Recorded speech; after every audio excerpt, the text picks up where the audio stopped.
Manny Man Does History. Before we begin, if you haven't already, please subscribe and hit the bell icon to keep up to date with all my upcoming history videos. You can support new videos on Patreon. After the fall of the Roman Empire, Europe fell into chaos as various kings struggled for power and established their own kingdoms. As centralised Roman government fell away, local wealthy lords stepped in to protect and control the communities. The island the Romans called Britannia had been populated by Celts, many known as the Britons. They had been part of the Roman Empire, but as the Romans left, other cultures from Scandinavia and North Germania began to move in. One of these was the Anglo-Saxons, who were made up of Germanic tribes from Anglia and Saxony, whose culture took over the southeast of Britain. Their language, Anglo-Saxon, would go on to become the English language, and their culture would shape Britain for centuries. It is around here that the legends of King Arthur fit in, who, according to myth, fought for the Britons against many invaders. Although much of that myth was heavily influenced and invented by the Normans much later, and other interpretations. Many future kings would claim to descend from King Arthur himself.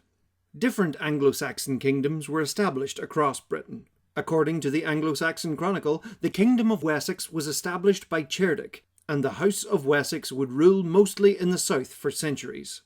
Some suggest it was Cerdic who Arthur defeated at the Battle of Baden Hill. Regardless of the legends, various monarchs, Cynric, Ceawlin, Ceawl, Ceolwulf, Cunegils, Quickhelm, Cenwal, the Mercian King Penda, Cenwal again, Siegburg, Esquina, Centwina, Caedwalla, Ina, Ethelherd, Cuthred, Sigebert, Cunewulf, Beorhtric, Egbert, Ethelwulf, Ethelbald, Ethelbert, and Ethelred all ruled over the early kingdom of Wessex. Other kings ruled over the other kingdoms, but I'm not going to draw them all. Alfred became king of Wessex in 871 and ruled from Winchester. He apparently was a good king, fighting the Vikings and solidifying the boundaries of the Danelaw, the Viking territory to the north. He married off his daughter Aethelfad off to the Lord of Mercians, Ethelred, for strategic purposes, bringing Mercia into the fold. Alfred is seen as the first king of the English, although his kingdom didn't quite cover all of what we now consider England just yet. He earned the epithet Alfred the Great upon his death.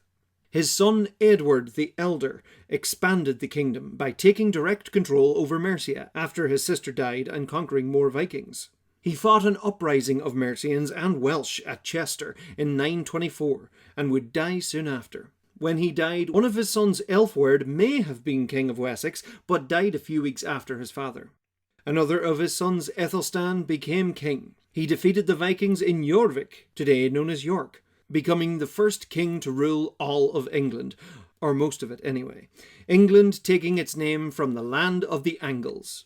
He went on to defeat an alliance of Picts from Alba, Cumbrians from Strathclyde, and Vikings from Dublin, securing his dominance. He centralised government and brought advisors from all over his kingdom and beyond it, including Welsh kings.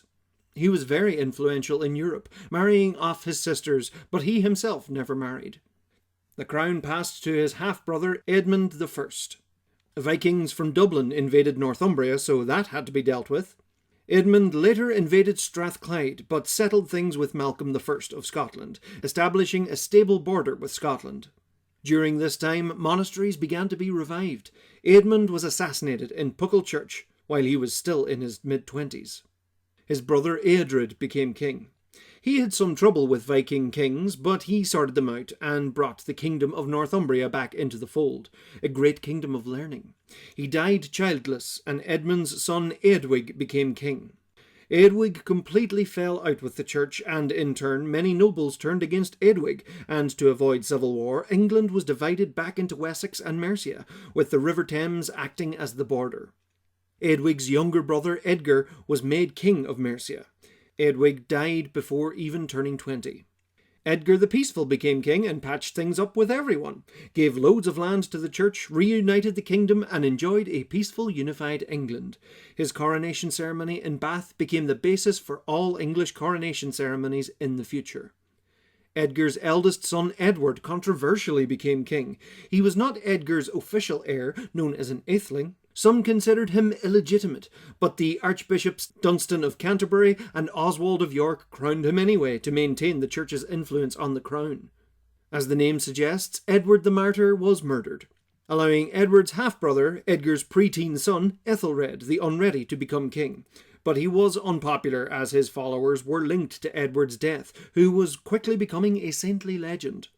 After a defeat with the Danes, Ethelred agreed to pay the Danes to hopefully stop them raiding, but he ended up ordering all Danes on English soil to be killed.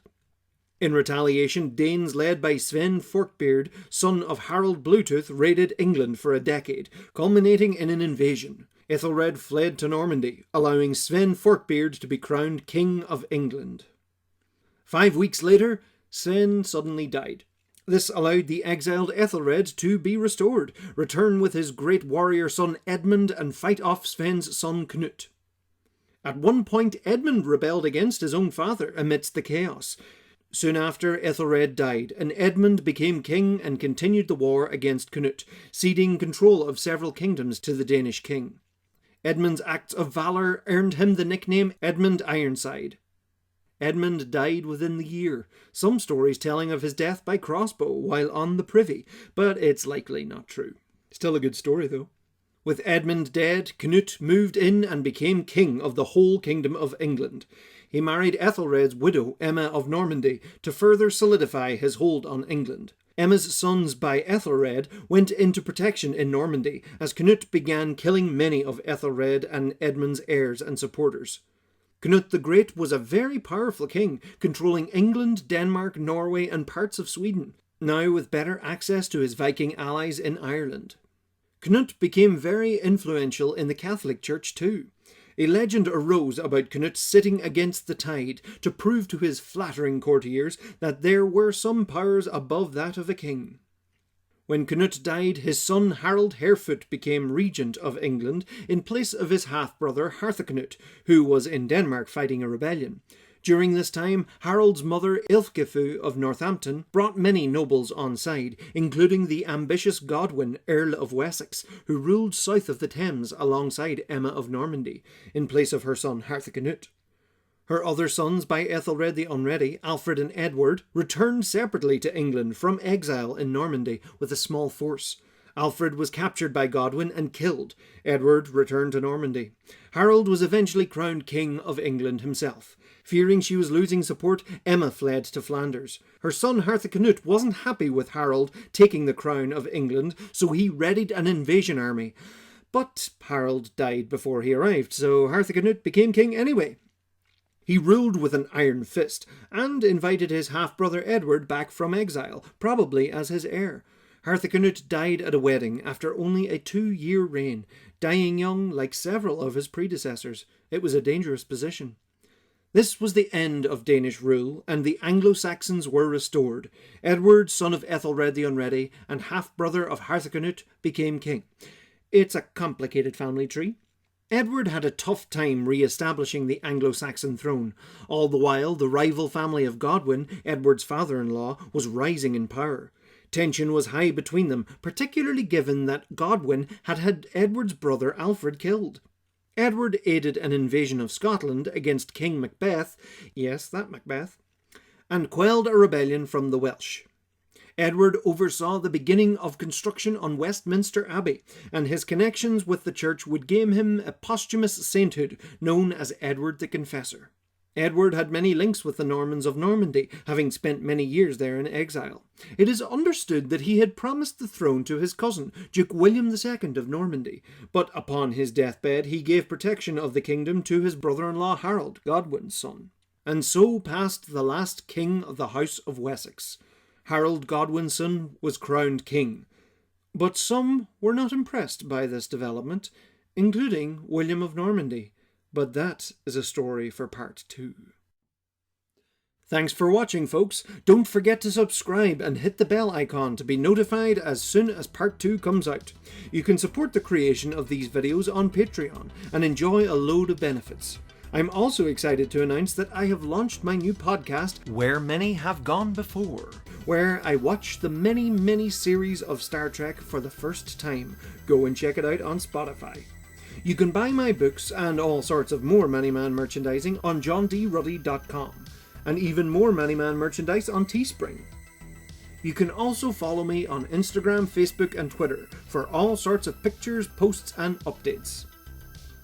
Thank you to all my patrons: Alexander, Angus Clydesdale, Arthur Revan, Carol Basil, Chair DJ, Colton Sayre, Crystal, Dustin Holden, Helena Rowe Bradley, Jason Romaine, Jefferson Yates, Judy Friesen, hi Judy, Kythias, Lapre Shea Queenvara, M, Mario A. Gallardo, Marcus Booker, Mike Wise, Monday Rico, Moses Brown, Mr. Magnificent, Mr. Easy Play 2, Ollie Coors, Rocket Wrench, Ryan Ilano, Sadie, Soars, Stephanie Lenz, Tanmay, Travis Dunn, Wendy Barley.